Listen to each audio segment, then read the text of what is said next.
professora Luciana, da disciplina de Genética Molecular, e essa é a aula 10 sobre transgênico. Um organismo transgênico, um eucarioto transgênico, é um organismo que é receptor de um DNA exógeno. Esse organismo, então, quando começa a manifestar a atividade desse DNA exógeno, disse que esse organismo foi geneticamente modificado, o que é denominado, então, de um transgênico. Existem diversas maneiras de se inserir esse DNA exógeno em um eucarioto para torná-lo transgênico. Bom, primeiramente é a transformação, você torna essa célula eucariótica competente a receber DNA exógeno. Outra metodologia é por injeção, que está mostrando aqui na figura. Então, o DNA exógeno está naquela injeção, você penetra a célula com essa microagulha da injeção. Um terceiro método é por infecção viral. Aqui então está mostrando um vírus infectando então uma célula eucariótica, esse vírus carregando o DNA de interesse que ele se expresse então no eucarioto transgênico. E a outra metodologia é por um bombardeamento. Então existem balas de tungstênio que estão revestidas então com o DNA exógeno. Com essa tecnologia, né, de se construir organismos eucariotos geneticamente modificados, tem várias aplicações que vai além da aplicação na agricultura, que vai além da terapia gênica. Tem também um emprego na biologia básica, na ciência básica, de se determinar, por exemplo, quando e onde, em que condições ocorre a expressão de um gene. Essa metodologia, então, é chamada de gene reporter. Você, então, liga a região promotora do gene em interesse de estudo, de se saber, né, onde é que ele se expressa, em que tecido que ele se expressa, com um outro gene, com a região codificadora de um outro gene que você conhece a atividade, que a atividade desse outro gene seja de fácil visualização. Então, existem vários empregos, várias aplicabilidades para a tecnologia de construção de organismos geneticamente modificados. Bom, então, os primeiros, né, organismos transgênicos em plantas, a transgenia em plantas geralmente é realizado com uma bactéria chamada de Acrobacterium tumafensis, que é uma bactéria que já ataca, então, as células vegetais. Essa bactéria, então, ela vive no solo, e se ela não é atenuada, esse plasmídio T, que a bactéria contém, ele causa uma doença, um tumor. Então, T é de indutor de tumor, conhecido como doença da gralha. Na parte do caule próxima ao solo, então existe uma proliferação descontrolada de células. Então, esse plasmídio T, ele é muito útil e ele é empregado, então, na tecnologia de se construir plantas transgênicas, né, que tem várias aplicações na agricultura. Existe uma região específica do plasmídio T que é utilizada onde se liga o gene de interesse, onde se liga o DNA exógeno, então, que se quer que ele tenha uma atividade na célula vegetal, que é a região de tDNA. Essa região de tDNA, no agrobactério selvagem, sem ser o agrobactério modificado para receber o gene de interesse, ele produz nopalina, que é um tipo, então, de opina.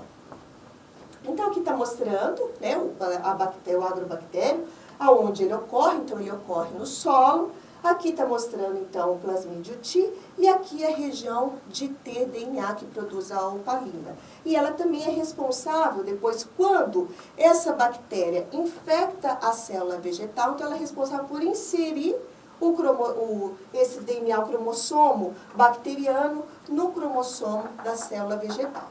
Então, se esse plasmídio T aqui ele não é atenuado, né, ele acaba causando o que é chamado de doença da gralha. Então, da gralha é um tipo de tumor, né, que ocorre uma proliferação descontrolada das células do caule, e essa próxima aqui da região do solo. Na tecnologia de transgênico de plantas, então, utilizando como vetor o plasmídio T, você acaba atenuando o plasmídio T. Tira aquela parte que ele vai provocar, então, a doença da gralha. Isso é retirado do plasmídio T. A ele, então, se liga, nessa região aqui de tDNA, se liga o gene de interesse.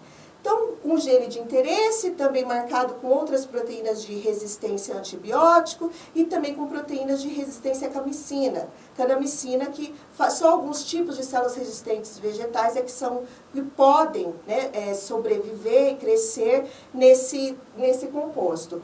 Dessa maneira, então, você consegue selecionar. Se você ligou o seu plasmídio T com DNA de interesse, com gene de resistência à bactéria, mais o gene de resistência à canamicina, somente aquelas bactérias que forem geneticamente modificadas, ou seja, onde foram inseridas o plasmídio T atenuado e modificado, é que vão crescer no meio com aquele antibiótico que você colocou o gene da resistência. Mais tarde, você vai fazer então com que esse agrobactério modificado infecte as células vegetais. Para você então conseguir selecionar quais as células vegetais em que foram incorporadas com o agrobactério modificado, você coloca no meio, né, de cultura ali de células vegetais, coloca a canamicina. Então, você sabe que só vão crescer aquelas células que receberam o agrobactério modificado. Então, esse crescimento, essa proliferação celular no meio de cultura, você retira e coloca, então, no solo e ele vai dar origem, então, a uma planta transgênica. Aqui, então, está mostrando, né, a primeira planta, o tabaco, né, geneticamente modificado. Aqui, nesse caso, foi um emprego, a aplicação não foi para agricultura, mas a aplicação foi para um gene reporter, para determinar a expressão, aonde era a expressão de um gene de interesse, em que não se conhecia. Então, o que fizeram? Ligaram a região promotora desse gene de interesse, em que não se conhecia a expressão gênica dele, de que modo ele se expressava, em que tecido ele se expressava, com a região codificadora de uma enzima que é a luciferase. Então, a luciferase, que foi extraída do vagalume, em contato com o substrato, que é a luciferina, né, na presença de luz, então ela causa essa fluorescência no escuro.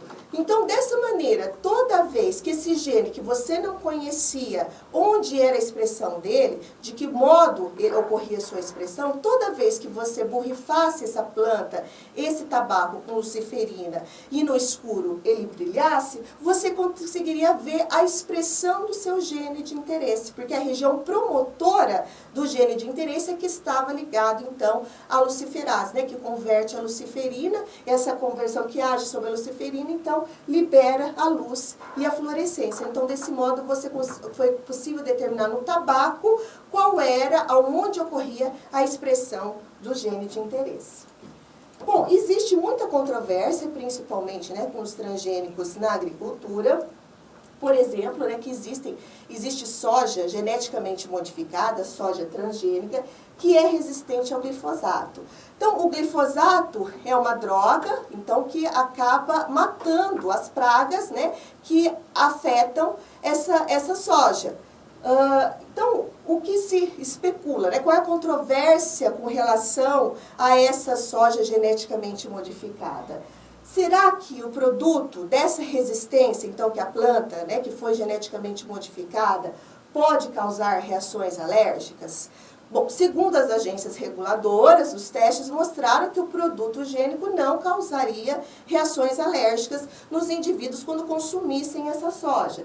Mas existem outras preocupações. Por exemplo, se essa soja é resistente ao glifosato, ao pesticida, será que o agricultor então não vai jogar, para garantir, né, que ele mate o pesticida que ataca a soja, não vai jogar uma grande concentração de pesticida? Não estaremos nós expostos a uma concentração maior de pesticida, já que aquela soja é resistente ao pesticida? Então ainda fica essa questão. Será, né, que essa planta transgênica não é possível de passar essa resistência para outras plantas correlatas? Então, tudo isso, como essa tecnologia é relativamente recente, ainda permanecem essas controvérsias.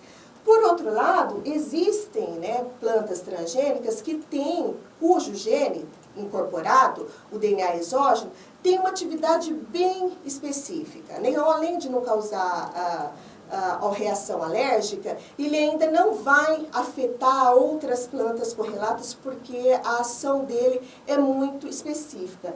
Por exemplo, né, das plantas que foram incorporadas a toxina Bt do Bacillus thuringiensis.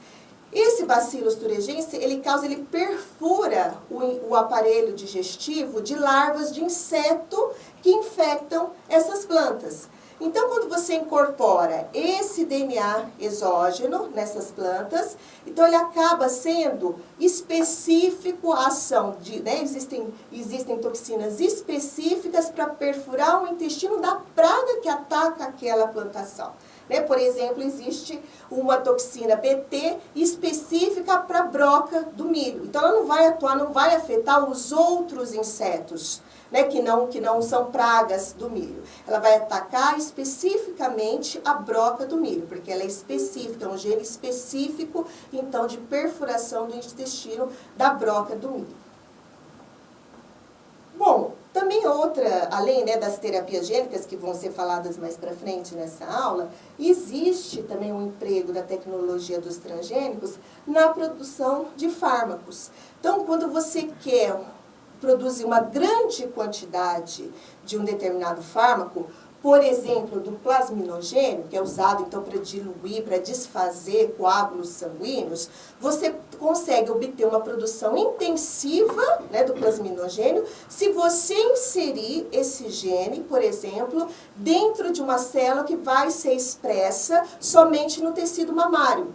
Então, depois você vai conseguir extrair esse gene do leite e vai conseguir ter várias cópias desse plasminogênio no leite e isolá-lo, então, do leite. Fica uma técnica mais barata de produção em série desse fármaco tão importante, então, para diluir os coágulos sanguíneos. Você liga, então, o plasminogênio com o promotor da beta-lactoglobulina. A beta-lactoglobulina, como o próprio nome já diz, somente será expressa no tecido mamário na produção de leite. Então, lá no tecido mamário, toda vez que for necessária a produção de leite, como esse gene está ligado com o promotor da beta-lactoglobulina, também será produzido o plasminogênio.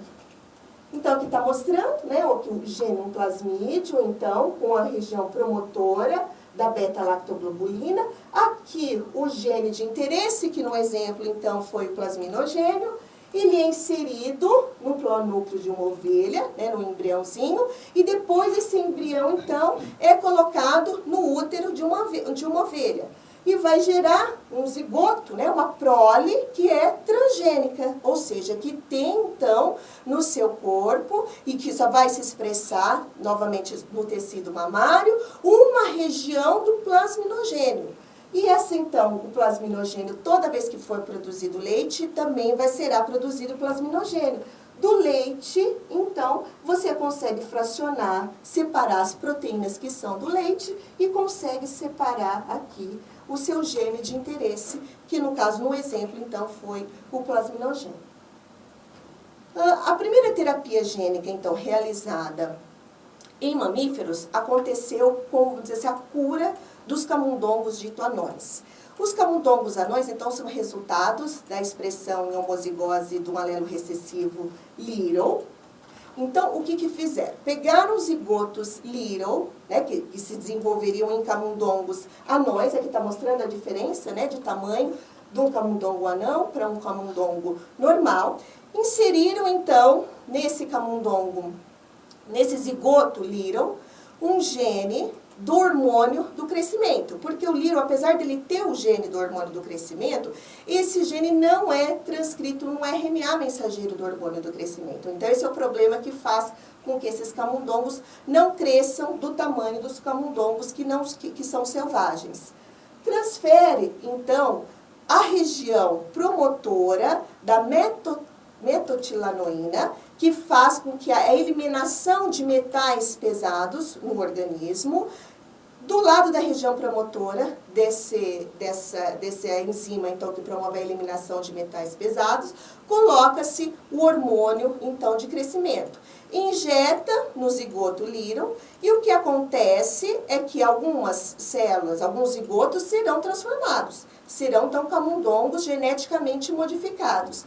Esses camundongos geneticamente modificados conseguem, então, quando você administra metal pesado, vai haver a atividade dos genes da metalotioneína, fazendo que também seja expresso o hormônio do crescimento que estava inserido logo após a região promotora desses genes. Então, toda vez que você expõe o organismo a metal pesado, além de serem ativados os genes da metalotioneína, que vão eliminar os metais pesados, também vai provocar a expressão dos hormônios do crescimento.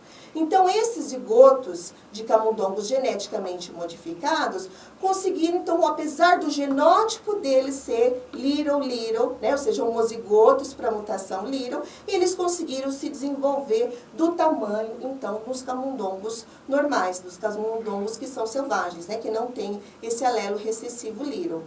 Depois, mais tarde, empregaram, né, essa mesma técnica para salmão. Então, aqui está mostrando o salmão de tamanho normal e aqui o salmão geneticamente modificado. Aqui o objetivo não foi a cura de uma mutação. Aqui o objetivo foi produzir animais maiores. Do mesmo modo, né, ligando o gene da metalotioneína, a região promotora, né, do gene da metalotioneína, com o hormônio de crescimento.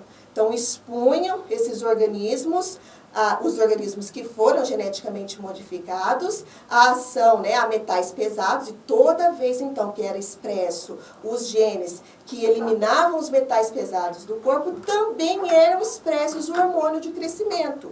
De tal modo, então, que esses salmões atingiram, então, o tamanho 11 vezes maior do que o tamanho de um salmão que não foi geneticamente modificado.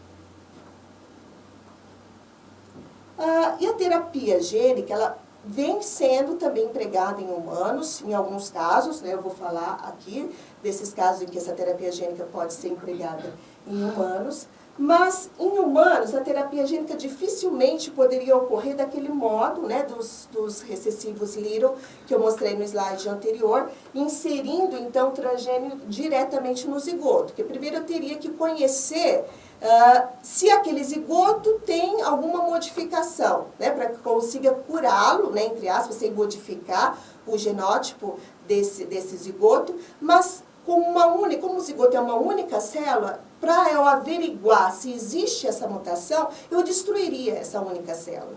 Então, essa terapia gênica daria resultado em estágios com maior número de células durante o desenvolvimento humano. Por exemplo, aqui no estágio de blastocisto.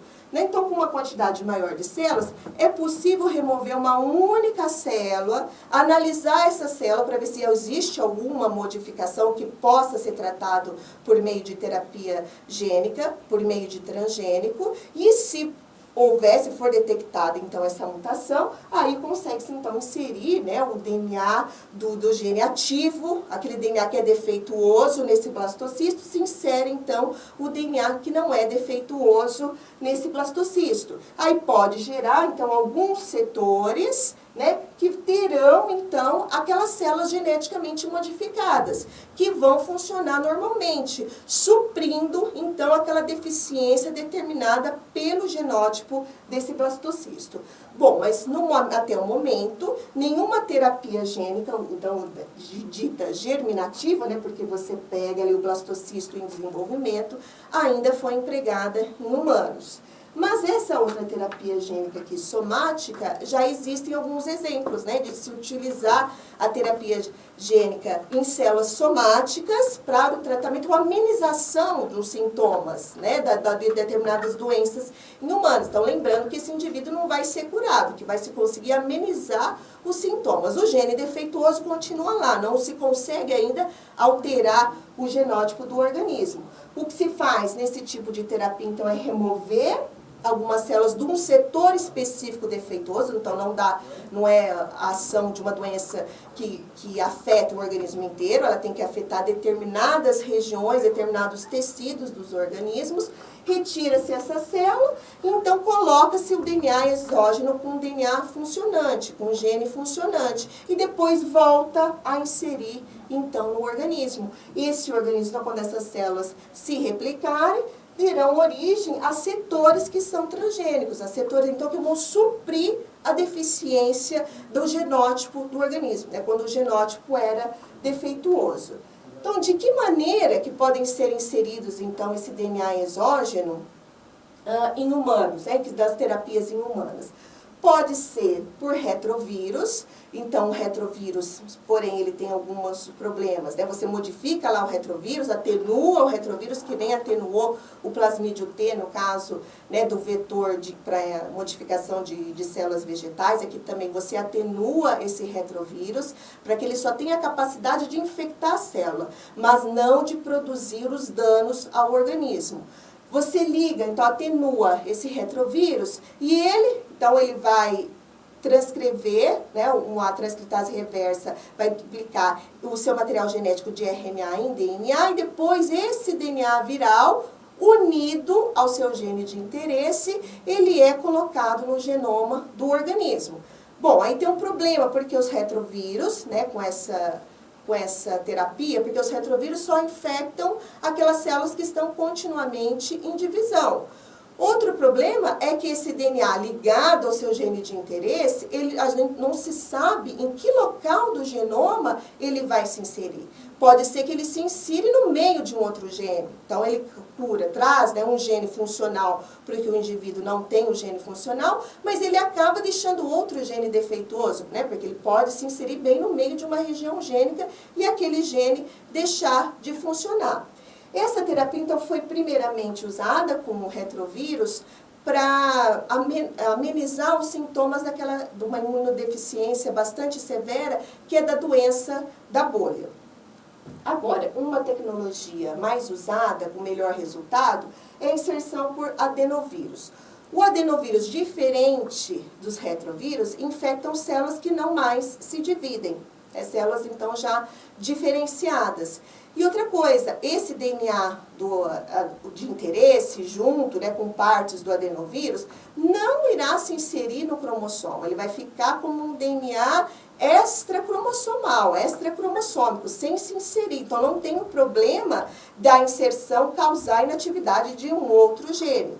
Essa terapia aqui tem sido bastante usada, com sucesso, para amenizar os sintomas da fibrose cística. Então, o adenovírus ele pode ser inalado pelas pessoas que têm essa doença, porque ele pode vir pelas vias respiratórias e ele vai entrar justamente nas células epiteliais do sistema respiratório e ali, então, ele vai trazer o gene funcional, então, amenizando os sintomas da fibrose cística. Bom, o curso de genética molecular era esse, chegamos ao fim. Espero que vocês tenham aproveitado e bom estudo.